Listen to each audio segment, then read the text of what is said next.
Hello, tubers and tubettes. I just got done with my pool appointment, so I'm on my way home. And I thought I'd do a little video. This one is going back on memory lane too. I was going to talk about my friend Scott Little. I'm Japanese American, and he's Korean. I guess full-blooded Korean, but he was really tall. I'm going to say maybe 6'2" or 6'3". And it was ironic because his last name is Little. But he was adopted, and when he came to the school, the elementary school, because I think I knew him when I was 13 years old, is when we became friends. Our friendship started then. And over the years, we've hanged out, we've done so many things together. But he went into the Navy, or I'm sorry, I went into the Navy and he went into the Air Force. He was a loadmaster, which is somebody that balances a plane out. So they make sure that they're not weighted too heavy on one side or the other. And he retired from that. And I was always kind of envious of it because he had a military retirement. And then he also went to work for Boeing right afterwards. They always scooping up Air Force guys. And he lived in Pahrump. And I know in Boeing, what he did was work on the pressurization of those doors, you know, that when you come into the plane, the ones that have the safety levers. That was his thing. That's what he did. And so he hadn't retired with that, but he was pretty close to it when he got diagnosed with pancreatic cancer. So when I found out that he had pancreatic cancer, immediately I told my wife, and my wife told me, we need to go up there as soon as possible. And we went up like the next weekend. It was pretty quick. And it was weird to see him in the hospital bed because he's always such an active guy. He used to drive down from the Seattle area on his BMW motorcycle all the way down to San Diego, and he would stop and say hi to everybody. It was kind of weird because his wife, she never came with him. She just let him go. But I don't know, for some reason she didn't like to ride with him or whatever, so he'd come down by himself. And so when I went to visit him, they'd already determined at that point that it was stage 4 pancreatic cancer. And that's not a good sign at all. I remember when Michael Landon got it from Bonanza, I think he had exhausted all the medical treatment way back then. And he was such a movie star that had a lot of life in him.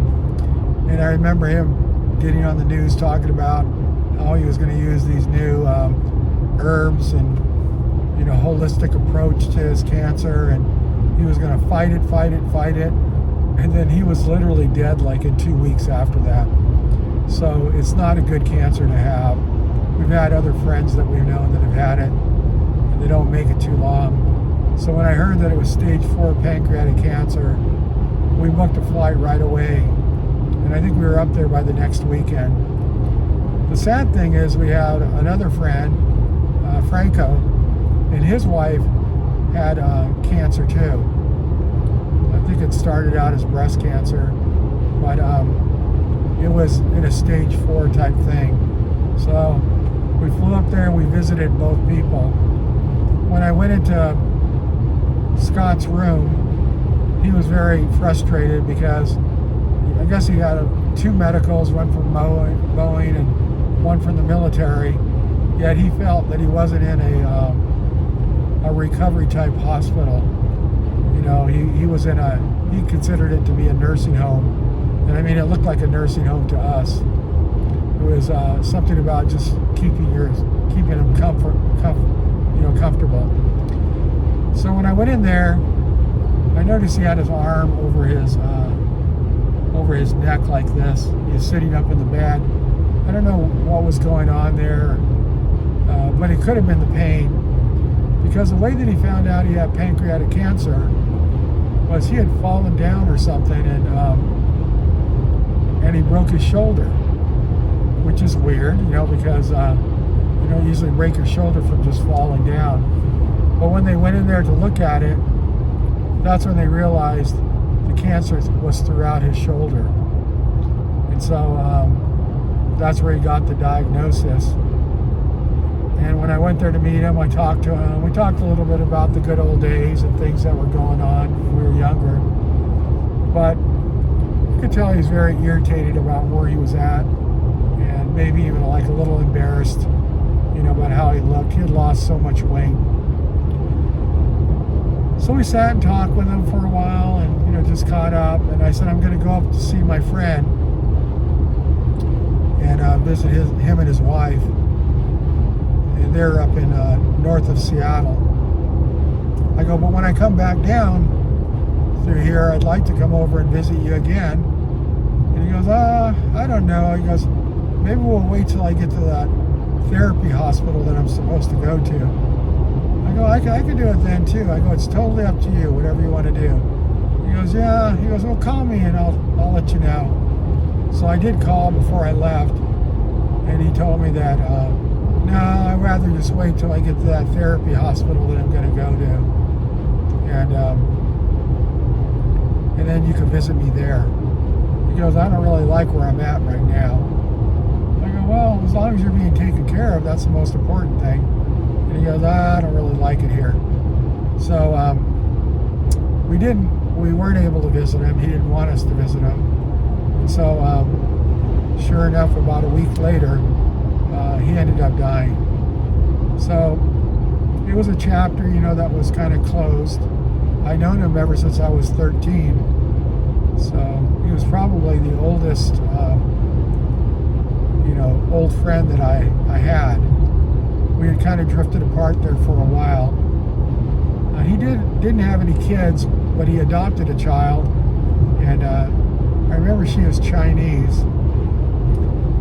And I never even met her. I just saw pictures of her. And then it was probably 2 or 3 months later, we get a notification from his daughter that his wife had died. And his wife seemed to be fine when we were there. Got to talk to her for a little bit. So my wife tried to research it for me, but I kind of heard through the grapevine that she might have committed suicide. She was a nurse. And although she didn't do a lot of stuff with Scott, they did do a lot of stuff together. And she was like a homebody. So, I don't know, maybe the stress of losing Scott, was just too much. But it's kind of tragic, all the way around. So, I remember when Scott was younger and in the Air Force, and I was in the Navy, and then I decided I was going to go to, originally I was going to go to San Jose State. And then Scott was like, well, we could all go to Sac State, because his roommate was going to go to Sac State. His name was Steve Curtis. And so it was going to be Scott, Steve Curtis, and myself. And so they're trying to convince me to go to Sac State. I had already been to San Jose State, and it looked pretty bad. Very crowded. There were cars that were up on blocks, around the school, in the neighborhoods. So then when I drove into Sac State, I don't know, I always think it reminds me of like Cambridge or something, because the leaves were falling. It had beautiful, majestic trees there, sycamores, and lawn, green belt everywhere. So it wasn't that hard for Scott to convince me, to go to Sac State. So I switched everything around and decided to go to Sac State. And then when it came to actually going, that's when Scott had to call me and said, I'm not going to Sac State. I'm going to re-up in the military. And we were all like, what? If anybody, he was the person that was really down on the military. But he didn't want to get out of the military. So I didn't really know Steve Curtis at all. But we ended up being roommates, because he did follow through, and he did go to Sac State. So we had a lot of good times together, Steve Curtis and myself. But it was kind of sad that I wasn't able to spend that time with Scott, because that was our original intention, was all of us to go to school together. And so he ended up retiring close in a place called Puyallup, which is up by Tacoma. And I had gone up and visited him a couple times. It was nice, but it still just wasn't that connectiveness we had when we were kids. And we were just poor, dumb kids, you know. So I remember a couple of times. One time I was driving back with him from Barstow, and he was driving his Rabbit. He had one of those VW Rabbits. And we're probably traveling around Bakersfield, and he was always goofing around with stuff. And he goes, "Did you know that this has a synchronized transmission?" And I go, "No, I had no idea." He goes, "Yeah, I can put this thing in reverse and not let out the clutch, and it won't hurt the transmission at all." And I know Scott's antics, so I was like, "Please, Scott, don't put it in reverse." "No, it won't hurt it at all because it's synchronized." And I go, don't put it in reverse." So we're traveling down the road, probably 65, 70 miles an hour, and he puts it into reverse, and sure enough, nothing happened until he popped the clutch. And then I guess it blew out all the gears except for first gear. First gear, for some reason, did not blow out. So we had to travel about 200 miles in first gear. That's the kind of crazy stuff that he would do. And I always remember him for being a trickster. I know when we were really young, we used to ride around with my other friend, Brian Townseth. We'd be driving down a dirt road, and Brian's like he's in the Baja 1000, and I'm sitting, you know, in the middle. Scott's in the passenger side. And Scott goes, "You know what's funny to do?" We're like, "Scott, don't do anything." "No, this is a crack up." And he goes, "Scott, don't do anything." And then immediately he reaches over and he hits the headlight switches. He shuts them off. And we're in complete darkness, traveling like 45 miles an hour down this rugged dirt road. Well, needless to say, Brian lost control, and we ended up in the ditch. And Scott was laughing his head off. He just thought it was the funniest thing. And Brian was mad because that was his mom's truck.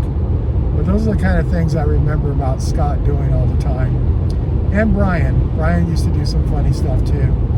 He ended up joining the San Bernardino Sheriff's Department and actually retired. He has a couple of sons. I haven't really visited him either. It's kind of like it was a part of my life that I'm not connected to anymore. So even though I've had opportunities to visit him, even before he retired, I just never took the opportunity. And I see him sometimes on Facebook, but we're really not connected anyway. The only time I really talk to him and to my other friend, Diana Holtz, she's changed her name now. She's retired, a paralegal from San Diego, was when Scott was going through his pancreatic cancer. And I remember I was talking to Scott, and he didn't like the fact that I guess I was talking to him about it or whatever. So I told Brian, I said, "Well, I can give you his number, but can you wait until I call him just to let him know that I gave you his number and you'll be calling him?" And Brian said, "Yeah, sure." But a typical sheriff that he is, as soon as he hung up, he called Scott. And so I'm sure they had a good conversation, but, you know, I kind of felt like Scott didn't want me to give out his number because of that. But I always find police officers, sheriffs, they just kind of do what they want to do. I wanted to just let Scott know that I had given his number out. So anyway, he's gone, and that legacy there is gone too. Somebody that was so big as life, you know, nobody remembers him except for me and his friends from Newberry, and I'm sure the workers from work. So it's sad when you're gone. You know, I know there's a saying in Clint Eastwood when he talks about in a movie. I think it's called Unforgiven. And he talks about when you die, in his case, when you shoot a man, not only do you take everything away from him that he has, but you take everything away from him that he's ever going to have. And that's really the sad thing, the potential, that's lost there. But anyway, thank you for listening to the end, and I appreciate your time. I hope you like the story, and I feel better about getting it out there. So thank you much. Have a great time, a great day, and I'll talk to you soon. Bye-bye.